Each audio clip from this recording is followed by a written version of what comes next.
I'm really, really happy we can welcome Inu Manak today at the Diplomatische Akademie. She's a fellow now for trade policy at the Council on Foreign Relations, but she's been working in trade policy for a really long time.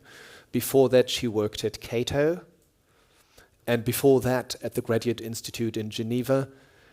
She has a PhD, which she also did on trade policy, from Georgetown. She's an expert in international political economy, works a lot on US trade policy, works also on the World Trade Organization, is explaining the USMCA to people. So she has a lot of experience with public engagement as well. She's just back from the WTO forum, the public forum, where she spoke on 5 panels, which is sort of crazy. So it's more the Inu Manak forum. We should rename the thing. But besides being an expert on trade policy, she has another great advantage which makes it fun to invite her. She's a really, really nice person and very thoughtful. So thank you very much for coming here. Thanks and I hope we're going to have a good discussion. We decided to do this discussion style, and we will have a Q&A because I'm pretty sure that anyone who comes to a trade event has some interest and some experience with trade. But we're trying to discover and cover all of the bases of US trade policy, which to a large extent will also be world trade. And I'm sorry to say that it is not going to be a very, very happy discussion, I fear. So let's start. On November 5th, the US will have the election, and on January 20th, we'll have a new president in office. Can you tell us what to expect, either if it's going to be a President Trump 2 or a President Harris? Because surprisingly for us Europeans, we expected things to be very, very different under the Biden administration. And when the Biden administration kept the tariffs that were introduced by the Trump administration, we thought, oh, well, that's slightly different from what we expect from a democratic president. So could you tell us what to expect in any of the 2 scenarios? Sure. Well, thank you first for inviting me here. It's a pleasure to be here and to speak with all of you. I think this is the burning question a lot of people are asking, and I feel like I've been answering this question over and over again for the last 2 weeks. But I think it's fun to talk about it and to think about how we should be planning and preparing for what's to come post-November 5th. Trump versus Harris. I think with Trump, we sort of know what we're going to get. We've seen it before. So not too many surprises, I think, are going to be in the bag there.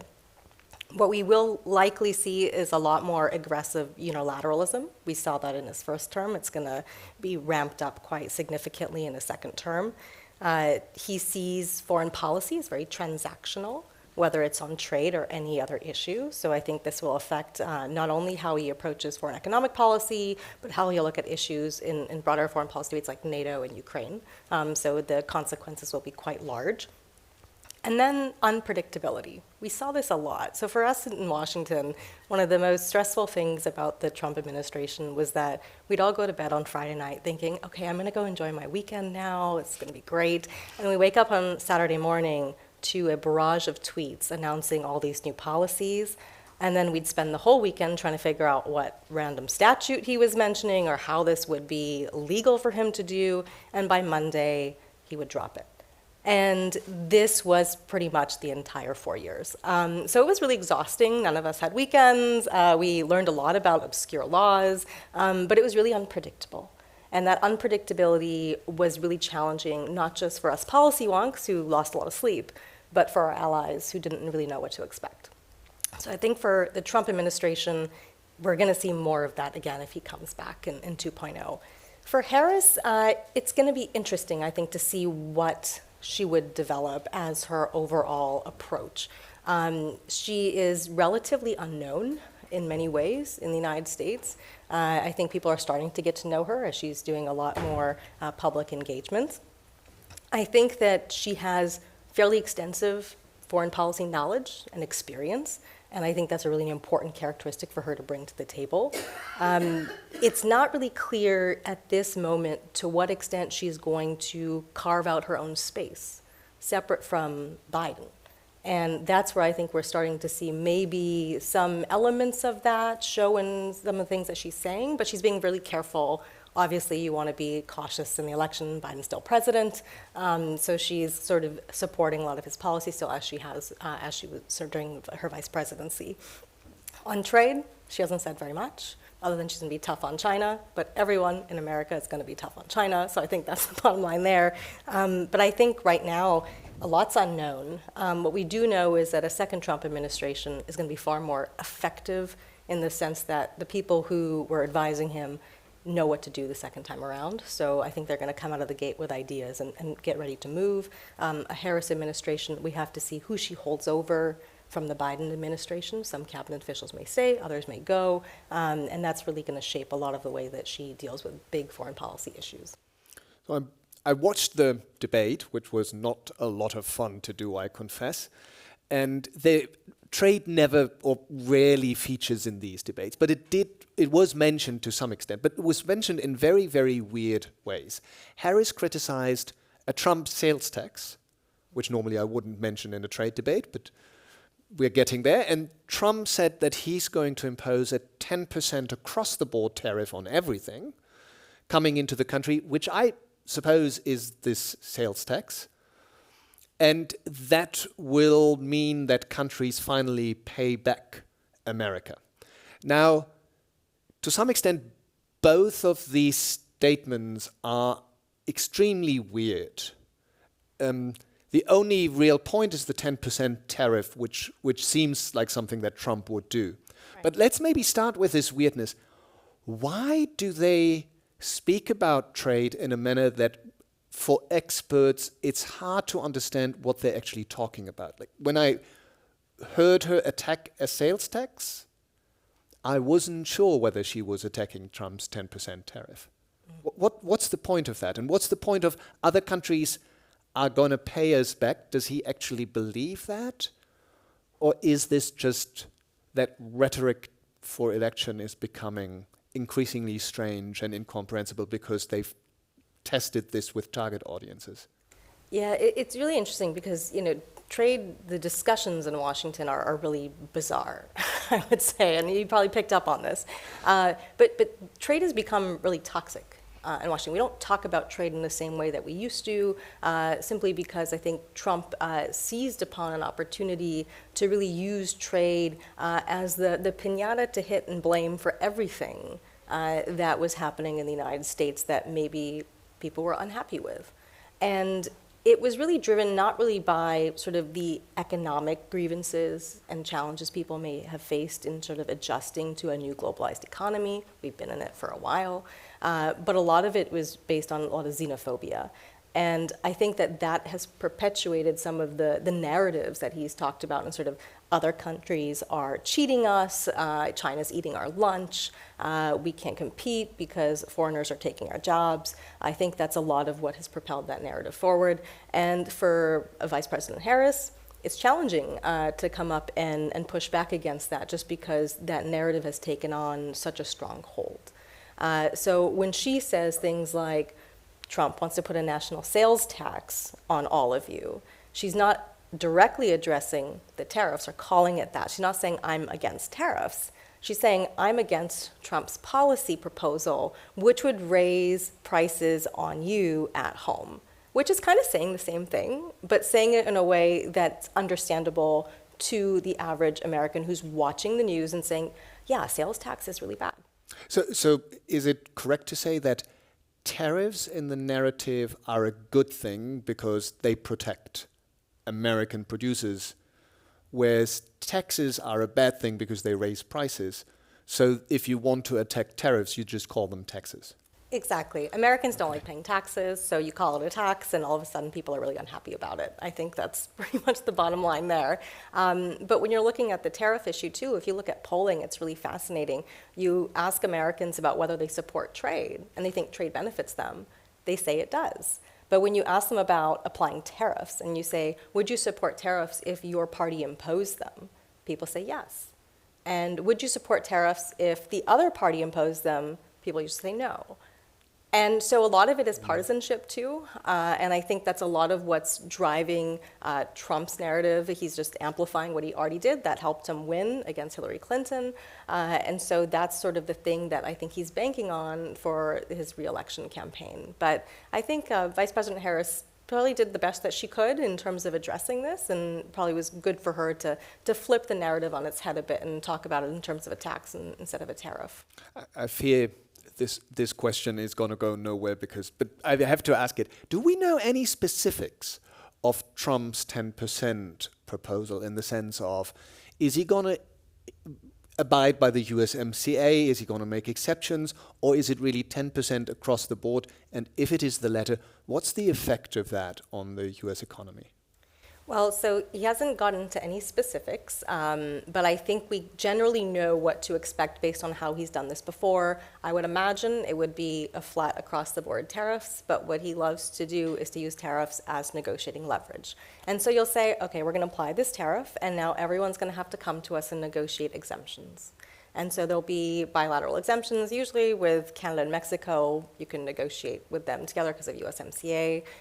Very unique, special relationship, which you really can't disrupt trade without everyone feeling it immediately. So I think that he's very cognizant of. But with other trading partners, he'll use it as a way to open up negotiations on all sorts of things. The economic impact, I think there's been tons of studies out there, would be quite devastating, and people would feel it if it's an across-the-board tariff. But it all depends on implementation, and I think that if you look at how the Trump administration dealt with the Section 301 tariffs, that was our trade war tariffs against China, they were strategic in terms of only putting them on certain products that most consumers would not feel. And so they could craft exemptions in such a way that it won't hit particular consumer products, and they might also time it so that it's not during a peak shopping season like our Black Friday sales or Christmas. So these are things that they're really aware of. The deals he did, because if I remember correctly, Trump at the time then ended up negotiating something with China. Did that ever, in a follow-up, did that ever materialize? Was there ever any real benefit to the US economy from what he negotiated? Or did it over time just turn out to be entirely pointless? It was entirely pointless, I would say. So it was the phase one deal with China, which was negotiated by Ambassador Lighthizer, the previous US trade representative. And he said it was done as a way to get China to comply with many WTO obligations, but also to end its unfair trade practices. What we ended up doing was just to get China to buy more soybeans from us. We increased some quotas of things that they had to purchase from us. We had all these requirements, but that was about it. And did they buy the increased number of soybeans? Not really, not in the amount that we wanted them to. And so China actually got a lot of soybeans from Brazil. There was some trade diversion there that happened, and they didn't actually end up changing any of those unfair trade practices that we complained about. So at the end of the day, the tariffs did not actually change China's behavior. It just made them shift the way that they actually purchase things. So after this general sort of introduction and to rhetorics, let's maybe move to some specifics. The first one would be free trade agreements, which at least in the past was a big topic, and we all love to speak about and about the details. And when you look at the statistics, the World Trade Organization keeps statistics on how many free trade agreements countries have. Free trade agreements are defined in that terminology as an agreement that actually liberalizes trade, so that removes or lowers tariffs, for example, if it's on goods. And in that statistic, the EU actually has 47 FTAs. Even the UK, after leaving the EU and renegotiating, in a lot of cases just copying the EU deals, already has 38, and the US only has 14 free trade agreements. So compared to other major developed economies, actually very, very, very few. China has more, Chile has more, Colombia has more. Why is that? And yes, I do know the answer to this one, but I'm going to ask nevertheless. Can we expect there to be more of them? So The U.S. Has not really pursued any major free trade agreements since the Obama administration. Our famous Trans-Pacific Partnership Agreement, which the Trump administration withdrew from immediately upon taking office. That was the new era of trade agreements, these mega regionals, I think we were calling them. And before that, the U.S. had pursued what was called individual FTAs for competitive liberalization purposes. The idea behind it was that there was not enough happening at the multilateral level in terms of trade negotiations to get market access, that we would pursue liberalization through bilateral or regional FTAs. That sort of stopped with the TPP, as there was growing frustration over trade agreements, and it happened even before the TPP. The Colombia FTA was very difficult to ratify through the Congress. So there are domestic challenges to ratifying trade agreements, partly because of the way that we structure our discussion over trade agreements in the United States. We have something called Trade Promotion Authority, or fast track, which means that Congress just gets an up or down vote on the FTA, and this is made in a way so that the executive branch can go negotiate something, and when they bring it back, there's not going to be a bunch of amendments and changes by Congress. So it guarantees to our trading partners that essentially what they agreed to at the negotiating table is what's going to be the final deal, right? So it's a really difficult and complicated process, but it's one of those things that has allowed a lot of trade agreements to get through for the United States. I know it's not much compared to the EU, but our Congress makes it very challenging to negotiate lots of FTAs. In terms of economic evidence, so now that the US has stopped, did the US not benefit from them? What do economists say in terms of what the effect of the US FTAs was for the US economy? Overall, it's been positive. And I think if you even look at official reports, so the U.S. International Trade Commission did a study on U.S. engagement in free trade agreements and the multilateral trading system, and found that the United States has overall benefited from it. So the data is pretty clear that this has been a tremendous benefit to the United States, but the politics is quite different. And I think that's where it gets a little bit more complicated. So if we can't expect new FTAs, what can we expect? Trump renegotiated NAFTA when he was president, and now we have the USMCA. Can we expect more renegotiations? Can we expect termination of FTAs, or them being ignored? And can we expect that from both candidates? Or is there an alternative cooperative way that we can expect from either of the two candidates? Right, so I think for Trump, the first thing he'd probably do is to pull the United States out of the Indo-Pacific Economic Framework. This is the Biden administration's signature trade initiative, which incidentally doesn't have a trade pillar yet. So you can think of it what you want. But that's one thing that I think he certainly will pull out of. And the reason he could is because it's not actually a trade agreement, hasn't been approved through Congress. So it's really easy through an executive action to pull out of that. When it comes to other FTAs, it's not so easy to remove the United States from those FTAs or to end an FTA without Congress. And so that's why I would think he would do something similar to what he did with the USMCA, which was to renegotiate an existing agreement. And you'd always have to find something that Congress is really agitated about. I think NAFTA was easy just because NAFTA was always a punching bag for Congress for many, many years. I don't know what he would pick if we were to do that, but they did the Korea FTA. They'd renegotiate parts of that as well as the NAFTA, and so I would expect something similar. But I would also think that if we saw a second Trump administration, we would potentially get some bilateral FTAs or bilateral limited trade agreements like the Japan digital trade deal. So we might see some movement there as well. So I don't think FTAs would necessarily be dead under the Trump administration, incidentally, but they might just be different and more strategic. But will there be anything that gives market access that enlarges market access to the US market? Probably not. Okay. I think that would be limited. So maybe to clarify then what the US is currently already doing, what does IPEF do? That's the Indo-Pacific Economic Framework, so the thing that the Biden administration negotiated instead of traditional FTAs, which would lower tariffs, which would simplify trade. Yeah, so the IPEF is a really interesting initiative. The administration calls it an economic framework agreement of sorts, and basically has 4 different pillars focused on different issues. So there's some climate issues and energy issues, there's some tax and corruption issues, and then they also have a pillar on supply chains, and then trade as well. 3 of those were negotiated by the U.S. Commerce Department, not by the U.S. Trade Representative's Office.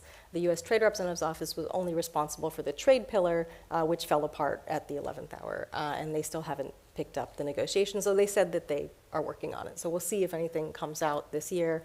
I highly doubt that, but at the moment, the only thing that's really come to fruition has been the supply chain pillar. And this has basically been an effort to sort of coordinate supply chain awareness, look at disruptions with our critical partners in the region. And right now they're focusing on a few issue areas. Last week they decided semiconductors, critical minerals were some of those issues that they wanted to create some cooperative discussions around. But again, this is not really binding, right? In the same way we think of an FTA. It's really using language that says, yes, we should cooperate. You don't have to cooperate if you don't want to necessarily. It's really a good faith effort to improve stability and resilience in these supply chains in the hope to de-risk away from China a little bit. So I think that's generally the gist of IPEF, but it's not what you would recognize as an FTA if you were a trade person. So, I mean, both of those things I think are generally recognized as really important. Diversification of supply chains, getting alternatives to China, and also critical minerals. Let's maybe start with the supply chains. How would these agreements diversify supply chains? Because I'm a lawyer, so I have the inherent defect and think if it's not binding, it can't really do a lot. But maybe from a more economic perspective, what is how do you achieve that through an MOU or at all? I think so. The main thrust of IPEF and the supply chain pillar is to think through how do we share information with each other about potential disruptions? And how do we share information with each other about issues that maybe our partner countries aren't really aware of is an emerging threat that they could be facing?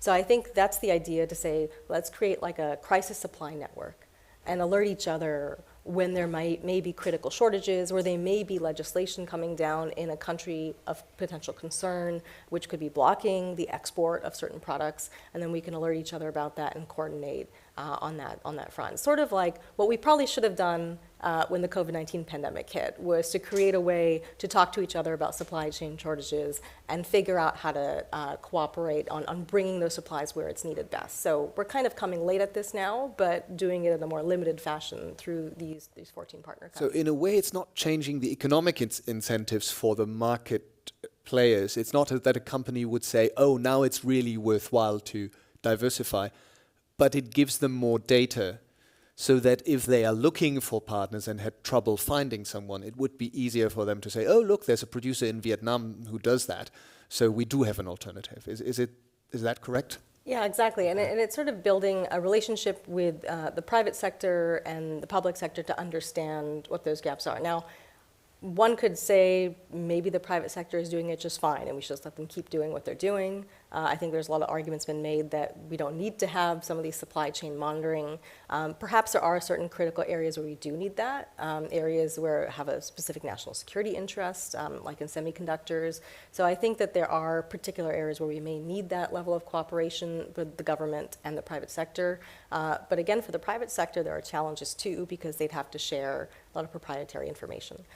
So the question is, how within this framework can you create the space to build that trust and to create the networks to share that information in a way that actually is useful to governments in responding to potential shortages? So moving to the second part, critical minerals. That's a debate that I think in the trade world we've had for a decade or so, ever since China for the first time limited exports of rare earths. And the WTO at the time told China to stop it, or rather there was a decision, there was an Appellate Body decision, China lost the case, and China actually then allowed that again. Now, recently the Financial Times had an article saying that China is again limiting exports of rare earths, in concrete gallium and germanium, which name-wise is a bit hilarious, given that Europeans are so dependent on them to come from China. And it seems that we're still almost as dependent as we were 10 years ago, despite 10 years' worth of debate. The only thing that's changed is there's no WTO appellate body that will render this decision. So what's the plan that the US has to move away from that dependency and get those critical minerals? I think it's a multi-part strategy. So on the one hand, it's been trying to identify where we have critical vulnerabilities or over-reliance on China or any other partner country. And then thinking about how we diversify the sources of these critical minerals. So that's the second part of it. But then also building sort of partnerships around that to figure out, okay, how do we ensure that those that do have these minerals could provide a supply of that and not disrupt it through export controls as China has put on. So I think that's part of what they're trying to do in terms of this critical minerals partnership. I know the European Union is doing a lot of work on this as well. There's some coordination between the US and the EU through the Transatlantic Trade and Technology Council. They've been talking about these issues as well. So I think there's a lot of dialogue at different levels, but we still haven't figured out what the overall framework is. That's probably going to take some time. And then there are also issues about, okay, we're creating all these partnership agreements potentially on critical minerals with these countries that are mining and extracting it, but then are they going to benefit from the overall supply chain that's going to be produced maybe in the United States or Europe or elsewhere when it comes to whether it's battery components for electric vehicles or anything else. We need to think about that too. So there are a lot of questions about how we balance our own security interests with the economic interests of all these countries that have these minerals that we critically need for our new green future. Okay, so that brings us to that component of the appellate body. The basic rules for trade in the world, from a lawyer's perspective, have long been those of the World Trade Organization. And the way that they are enforced is through, and I beg forgiveness from my lawyer friends, a court system. They're not technically courts, but that's the easiest way to explain that. You have a first level of decision making, which is a panel that's instituted ad hoc if there's a dispute about application of the rules between countries. And then you can appeal the decision and it goes to a standing tribunal. Now, the members of the standing tribunal are named by consensus of all WTO members, and the US has blocked that consensus for a long time now. Actually, starting already with the Obama administration, there was the first inkling of that.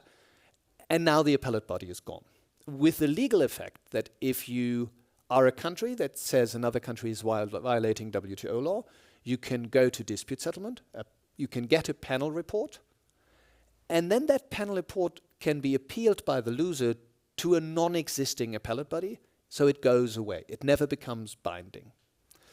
And basically, I think, at least from my perception, all of the US partners have been looking at the US and have read the report that the trade representative put out with all of the errors of the appellate body, have worked very, very hard on trying to correct those errors and making proposals. And it seems that the US does not listen to that. So the question really is there a way to make it come back? Or is what is happening that WTO law is regarded as a negative, and so the only way to go about things is to make it less forceful, and that's the US strategy there. So it doesn't really want to confront its allies by saying no, it won't come back, and instead it says we're still in a thought process, and that thought process is going to last for 100 years. Well, I hope not 100 years. We won't be around to see what happens then to the appellate body, but I think that there is a way out of the current impasse. I don't think it's going to happen this year, honestly, because of the election and there's challenges with doing things during the lame duck session. But I think that there is a way out. The challenge is that all members need to agree on what that way out is. And I think this is where we're having a difficulty. So for the United States, I think the bottom line is that the appellate body, as it has existed, is gone. I think that's a given now. There may be some members that are still holding on to the hope that we'll just restore the appellate body as is. I think there's plenty of people in the trade community that are holding on hope that that's what will happen. It's just not going to happen. I think we've gone too far down the road of complaining about the appellate body that we just can't go back even politically and say, okay, yeah, it was fine. I'm sorry about that mess. I'm sorry I made everyone upset. We'll just turn it back on. It's not going to happen. I think what's likely, and we've seen this not just with Ambassador Lighthizer comments, but also with Ambassador Tai, that they are sort of opposed to a two-tier dispute settlement system. And I think where the United States is headed on this potentially is thinking about, okay, either we get rid of the second tier completely, because I guess it's been working fine, right? So you mentioned we appeal cases into the void, where it just goes nowhere and you have to figure out compliance. But that gives you space for a diplomatic solution, I suppose, going back to the days pre-WTO, which the lawyers aren't happy with, right? So that's always challenging. It doesn't always work. But other members have created what's called a different type of system, the multi-party interim appeal system. Love these acronyms, MPIA. And a lot of other members are solving disputes that way. So the United States could say, hey, well, it's working for you, but we don't need to be part of that. So that's fine too.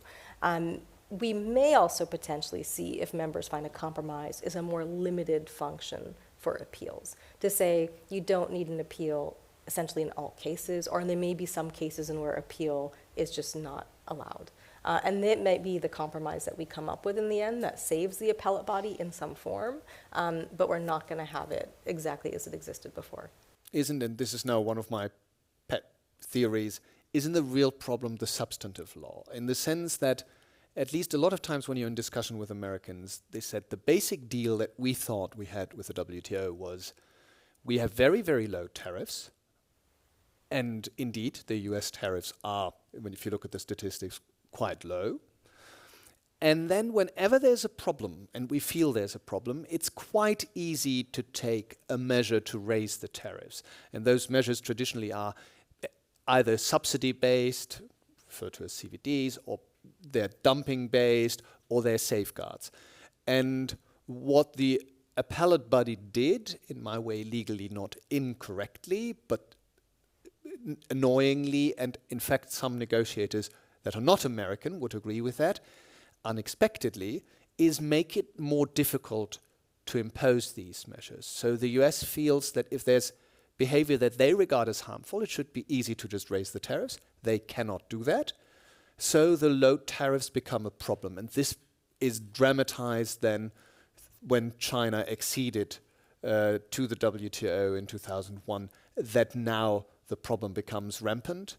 So would a reform of trade remedy law, if that would be somehow possible, allow the US to say, now we want hard rules again? I guess, well, I'm of the opinion that the United States has plenty of flexibility to apply tariffs, and perhaps changing the trade remedy laws would make some people very happy in terms of giving them a big political victory, especially for cases that the United States lost, that it's still very upset about. But at the end of the day, I think that there is plenty of room to maneuver within US statutes to actually take action and to raise tariffs.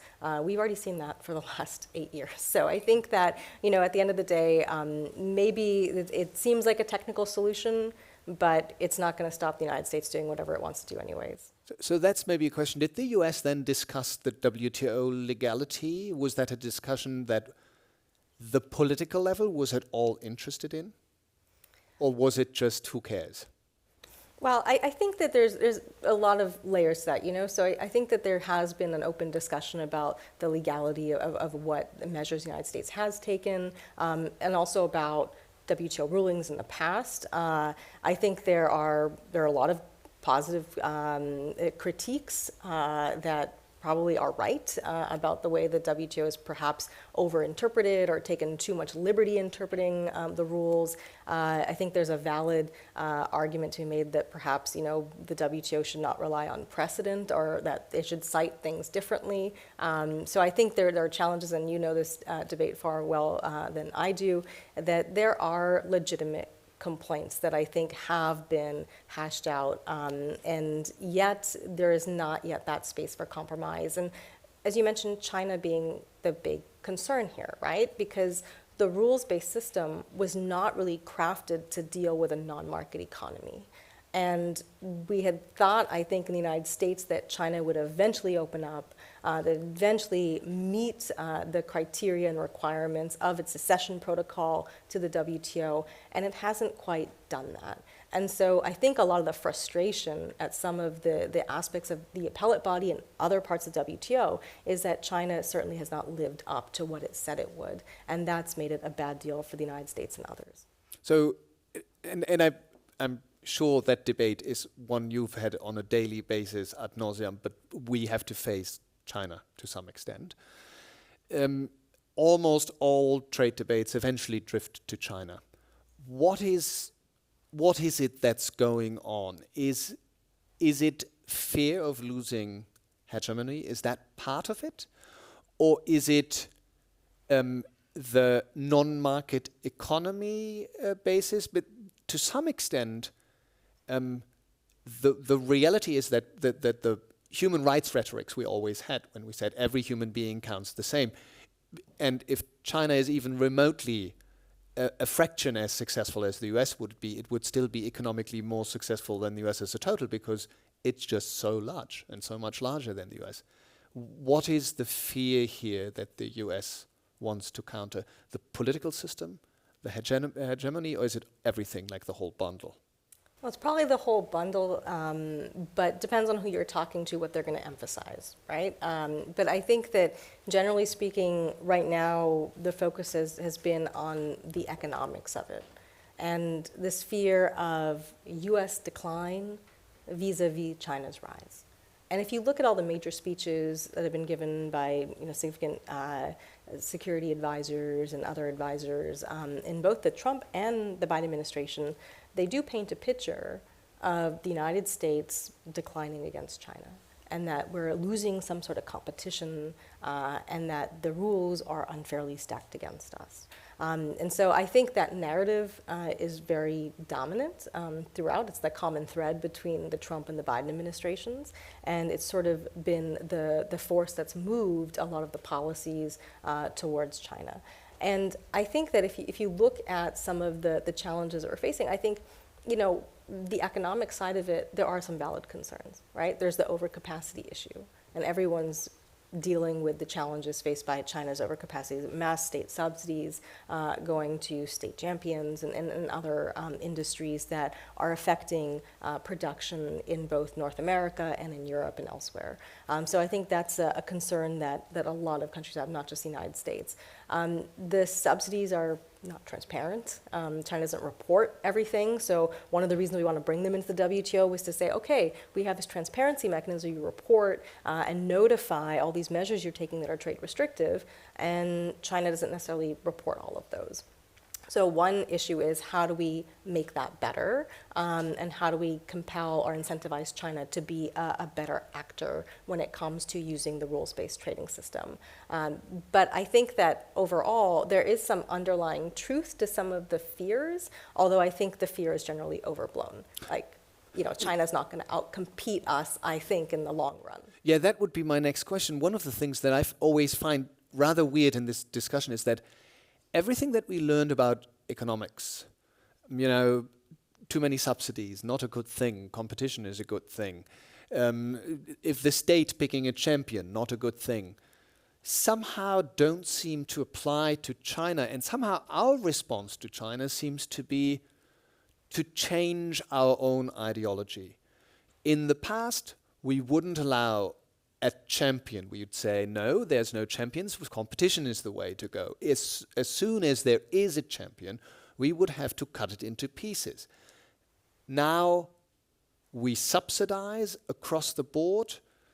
we choose champions. Has China won the debate on how we structure the economy? I don't think so. I think that right now we're potentially going through a phase, an era where we're turning a bit more protectionist, where we're giving more power to the state to invest in industries that we think are important. But as we know from all experiences in industrial policy, they tend not to work. And they tend not to work for all sorts of reasons that are obvious to economists, right? Government's not really good at picking the winners.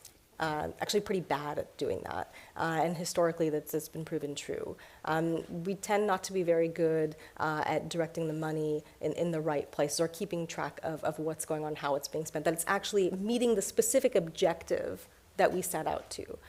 So for example, you look at things like the Inflation Reduction Act in the United States.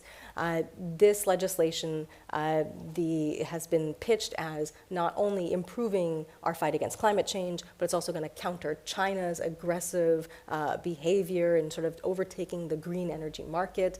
But it's also going to bring back US jobs. So it's trying to do too many things. And I think one of the problems with industrial policy as we're trying to do it in the United States is that we're trying to get all of these goals achieved through a very blunt instrument that's not really targeted at the source of the problems. And so I think that at the end of the day, when we're looking at some of the challenges that we're facing today, we're trying to replicate China to some extent, but we'll never fully replicate them because we just don't have the type of instruments at our disposal to make that happen. Mainly, we're democracies, which makes it very difficult to do these things. And that's a good thing, actually, that we have open debate about these, that we can get angry at our Congress for taking certain actions. And I think that this is a really important part of why it's difficult, but it should be difficult to do it in the United States and in the rest of the democratic world. So you mentioned the hilariously named IRA, which is always very confusing in British debates in particular. But that brings us to the last topic before we open up to questions, environment and the absolute need to act to get to a net zero policy. If you read the IPCC reports, that's utterly terrifying. So to what extent do you think the IRA turns out to be helpful for that goal, and what's the US strategy trade-wise? The Europeans have a deforestation regulation, we have CBAM, so border carbon adjustment mechanisms. Is the US going to go that way as well, or what is the approach that the US will choose under a Trump and under a Harris administration, or will it not choose any approach at all under the Trump administration? Well, I think you're right about the last point. There will be zero approach probably under the Trump administration in terms of expanding on the Inflation Reduction Act or taking other broader climate measures at a multilateral level, for sure. What I think is likely potentially under both a Trump and Harris administration is that in response to the CBAM, we may get a carbon tariff in the United States. And that would be a carbon tariff applied without domestic carbon tax. So I think that's sort of where we're headed to say, okay, we'll apply the tariff and then we'll figure out the other stuff later. Or we may never figure it out once we figure out that this is not working and everyone's mad at us again. So I think that's definitely possible. We have seen legislation put forward, various pieces of legislation in Congress that have had variations of a carbon tariff. And I think that we're probably going to see that consolidate over the next couple of months, and then perhaps early next year have a bill on the floor, depending on the composition of Congress. But it seems like there is a bipartisan consensus that we do need to do something on a carbon tariff, but they're calling it a border adjustment mechanism, which is kind of funny because we're not adjusting to anything. But the fact of the matter is, it seems like that's where both are headed. Will a President Harris be happy about that? Maybe not. She's a really strong champion for fighting climate change. She was very vocal about this when she ran for president in 2020, and I think she'll probably want to do something else as well. But if Congress acts, she may have to allow that legislation to go forward, depending on the composition of Congress as well. So there again, I mean, the EU went through great pains to, as they would say, make CBAM WTO compliant, though that will eventually be tested in the WTO.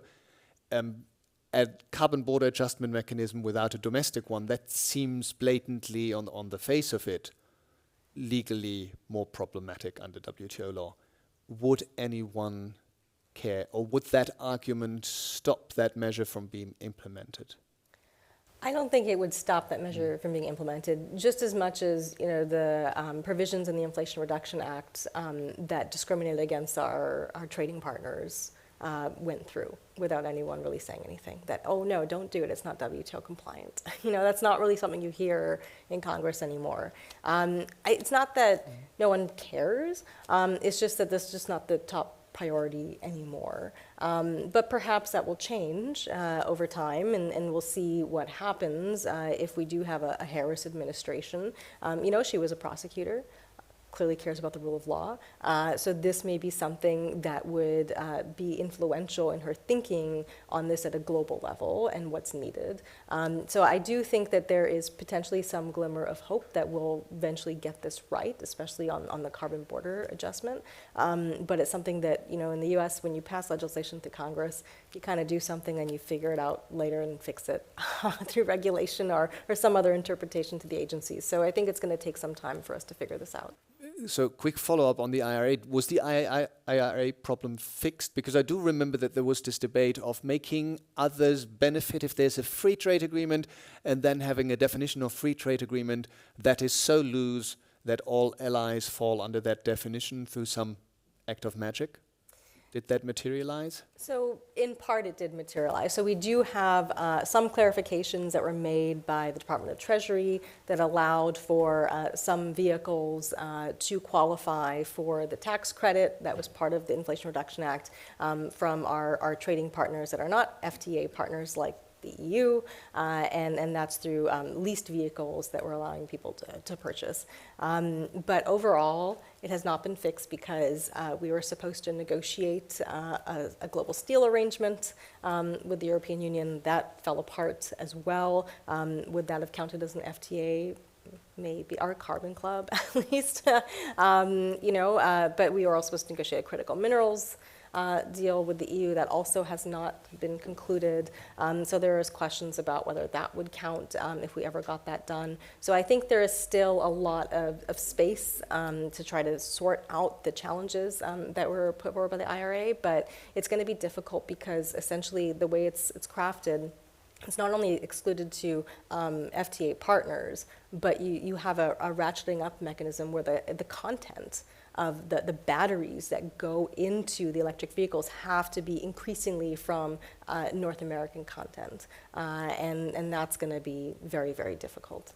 Oh, thank you so much. And at this point, let's open it up for any questions you might have. I'm sure the political news gives ample cause for all sorts of questions.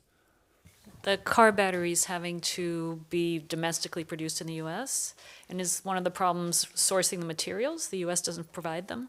They have to come from international sources? Yeah, so the challenge is that fact that we don't have the minerals, currently we don't have the minerals in the United States to produce this. We are considering changing the licensing permitting requirements so that we can mine our own minerals or that we get them from our FTA partners. So you can bring in minerals from FTA partners as well, and that would count as a component of the value added within that product. So if we don't have them within our own sources with the FTA, it's considered okay, acceptable. Exactly, and that's why we negotiated the critical minerals agreement with Japan. There have been others that we have been negotiating to figure out how we cooperate with them to trace where those minerals come from, to ensure that we are diversifying our sources. And so that's been the workaround to figure out how to do this. Because we certainly don't have enough of this in the United States to deal with the capacity we would need to support a transition to a green economy. And would that also apply to sources for solar panels? Because I know a lot of solar panels are coming from China now into the U.S. That would be a separate discussion. Okay. This was only about the EV battery components. Right, okay. Do you have any background or anything to say about the solar panels? we probably shouldn't have tariffs on them. That's about it. Okay. Yeah, if China wants to give us cheap solar panels, we should take them. Okay, That's my view. thanks. If I may ask a follow-up, so the components entering through critical mineral agreements, would they count as USMCA content? That seems almost fantastic. Or do they not? Does it have to be from Mexico and Canada? So there's an exemption for Canada and Mexico because they were able to negotiate in August while everyone else was on vacation to be included as part of the supply chain. And so the battery manufacturing would probably happen in Mexico, Canada, and the United States. And the components, as long as they're traced, the idea is that we want to make sure that they're coming from legitimate sources and diversified sources, and we're eliminating how much Chinese inputs are coming in there. So the idea is that essentially even the stuff coming from Japan, the vehicles that are made in Japan are made in the United States with Japanese components are made in such a way that they've also diversified the content. But the idea is to have increasing North American content in both the EV and the batteries themselves. Good evening, thank you. I have a question. When I read news about trade disputes and the current trade policies from the US, but also from the EU, what my issue kind of is, I feel like it's always US versus China, EU versus China, but aren't there also other challenges with other areas of the world?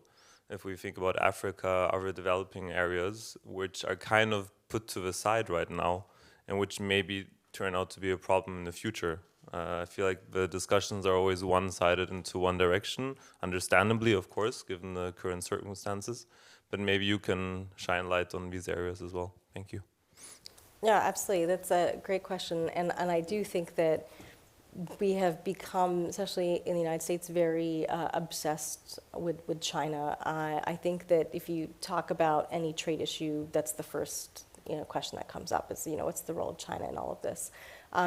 I do think it's a bit of a distraction to some degree in keeping our eye off of where we have other opportunities and thinking about where we should be strengthening our ties elsewhere, rather than always think about how do we defend ourselves against China, how do we actually strengthen ties with our partners to build actually a more diversified and resilient trading network. So I think that's one of the things that we've kind of let fall by the wayside, particularly in our own neighborhood. If you look at where there's a lot of opportunity, especially in Latin America, the United States has the ability to actually do a lot more to expand trade in that region, which is all connected, by the way, to our supply chains that we already have in North America. And we should be doing that, but yet we've kind of put that on hold.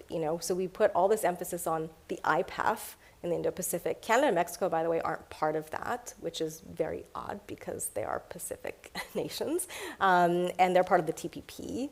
But they're put in a different bucket, which is another agreement that's starting to be negotiated called the America's Prosperity for Economic Partnership. And that one is just a Latin America and North America focused, but it's still in its early stages. So we've kind of prioritized a much more loose framework in the Indo-Pacific over focusing on our own neighborhood. And I think that's a huge problem, as long as also with other areas that we should be investing in, like in Africa, where China has been investing for a very long time, and we certainly are late to the game. And I think there's an additional problem, if I may add, concerning reporting. In fact, just a trade reporter recently said one of the issues is that we've reduced trade reporting. Reporting is dependent on clicks, and to get your story published, you need to collect clicks. And the likelihood is, if you have a trade story about a US-China conflict, that is what people are interested in. But if you have a technical issue about trade in Africa, far fewer people. And in fact, the number of trade reporters at the WTO has been drastically reduced in Geneva. So there are fewer people with the technical knowledge to actually even report about that. They're not paid for that, and they have to go find a story that people want to read. And people very rarely want to read complex trade stories that play out in Africa or in Asia. Yeah. Thank you. We as students traveled to Geneva in May actually, and we had the pleasure to talk to some people from the WTO. And then they mentioned also the Doha round, which has been going on for quite some time. What are your impressions? Is there a momentum now from having been around WTO experts, especially now in the last few days for you? Do you feel like there's been a change or a development that would be interesting for all of us to hear maybe? Thank you. Yeah, so on the Doha round, I would say Doha has long been dead. What we have to do now is salvage parts of it and find some pragmatic ways forward. And I think coming out of Geneva from last week, I was actually quite positive, to be honest. I think there is a lot of activity among the members to find ways to negotiate new rules around things like digital trade, which we actually have a stabilized text, is what they're calling it. So it's the first time we have a stabilized text. So I think we may have an agreement on e-commerce coming out next year. There has been progress on addressing harmful fisheries subsidies. So we had a first part of the agreement, and the second part is coming together, but albeit slowly. There's been energy to deal with plastics pollution, fossil fuel subsidies, and we had concluded negotiations on services regulation and also on investment facilitation for development. So I think that there is momentum, and I think what's interesting about especially the investment facilitation, this was a negotiation led mainly by developing countries. The United States is not even part of it. So it shows that the WTO can still have a functioning negotiating arm, but it has to be interest-driven by members, and members have to be able to choose what they want to work on. And so I think there's a lot of space for that, but part of the challenge is that there's a lot of members that are still really stuck on this idea that we need to negotiate things as a big package. But that's just not going to happen. There will not be any more grand bargains. We'll likely go down the road of plurilaterals, and I think that's a good thing, because we need to have the agreements change and adapt with the times, and we need to adapt the rules to address new realities, and if the WTO doesn't do that, members are going to go elsewhere. And we're already seeing that to some extent. So I think that for the WTO, the time really is now to pivot and to find ways to effectively implement these new agreements that are coming forward and to expand the topics that they cover in future agreements. Just one addition for those who didn't do WTO law. The WTO has, most of the WTO rules apply to all WTO members, and they have to subscribe to all of them, with the exception of the so-called plurilateral agreements. But those traditionally were very, very few.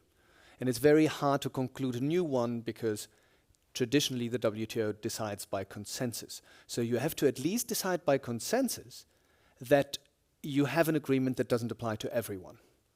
And particularly one country has been blocking that consensus. And no, it's not the US, that has been India, actually also with South Africa, because they fear that the WTO is going to develop into a two-class system and don't like that.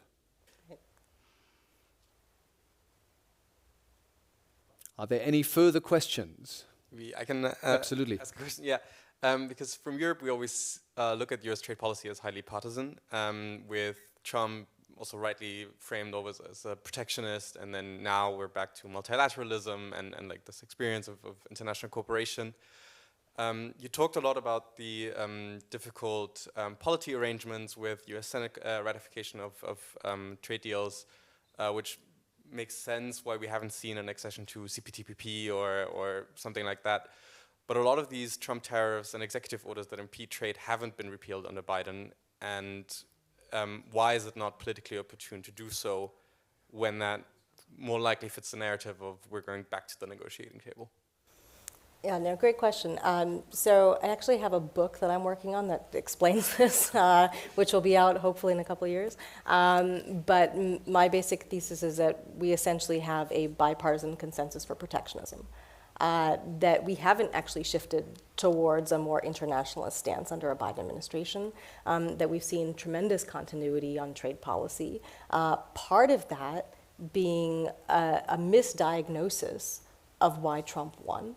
And the decision among the Biden administration to keep the Trump tariffs in place out of fear that Trump would return, would you remove them? And I think like they had a small window opportunity when Biden entered office to actually reverse course, say, look, all of these things are bad, they've hurt America, we're gonna repeal all these tariffs and start fresh, become really internationalist, multilateralist, and they didn't. And part of it was because Biden was very focused on other domestic policy initiatives, and trade usually is not, you know, a hot topic when you're right out the gate as president. You're not going to say, I'm going to do something on trade. Like, no one's going to care or pay attention to you. So you need to do something big on the domestic policy agenda. And so he sort of left it there, but he left it for too long.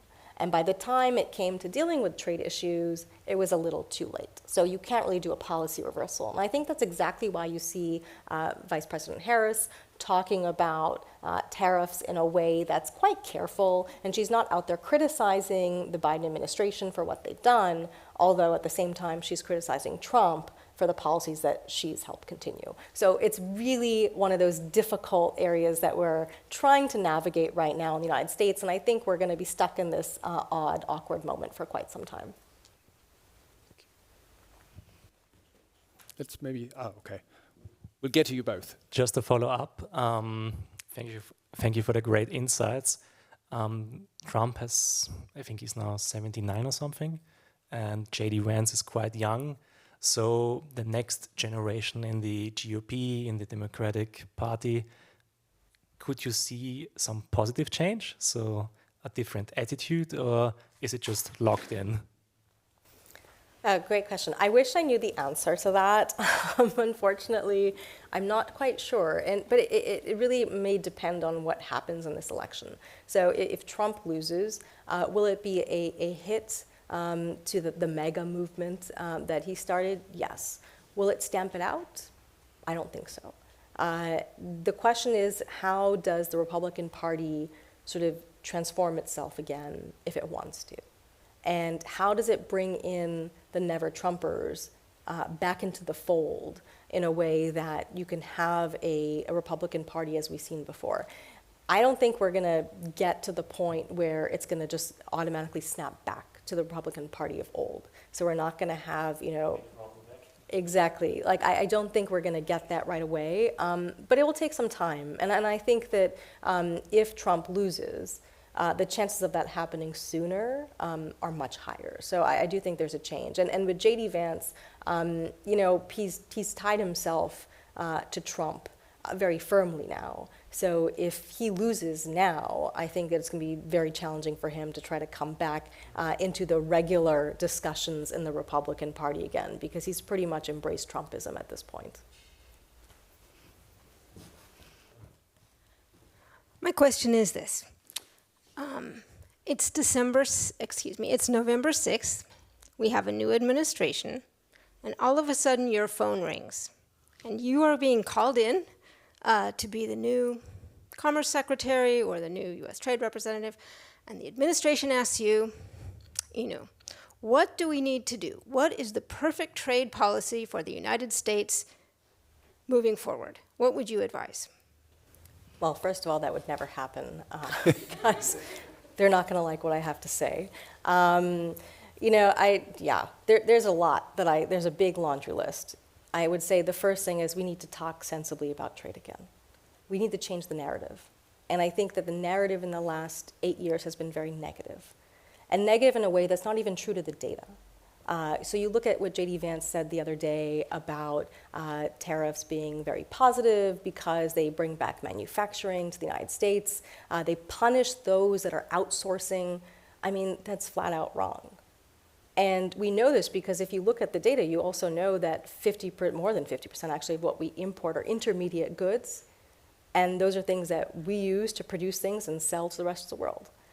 So we need to talk about trade in a way that is factually correct again. And I think that's the starting point for the bigger discussion of where we need to take our policy. Second, we need to really stop with this negativity towards China and try to think about how do we work with our allies to deal with our common concerns around China, which I think are valid. You know, we do have concerns about IP theft that we need to address. There are mass state subsidies that we do need to find a way to get some transparency on and rein them in. And obviously there are the human rights abuses that are a deep concern. And so there are things that I think there we need to work on. And third, I would say we need to stop being angry at the EU all the time. So, like, this is not what we should be, focusing on as enemy number one. There are things we can do cooperatively because I think we're facing similar challenges. And I think when it comes to things like climate change, we're all trying to go at it in our own way, but realize that this is a problem that doesn't have a border. And because it has no border, the solution also has to be borderless. And so we need to work with our closest allies first and then build out how we're going to solve this problem together, because honestly, it's not going to wait for us to come up with the solution. So I would say more cooperation and less negativity, and let's just use some facts on trade for once. That would be great.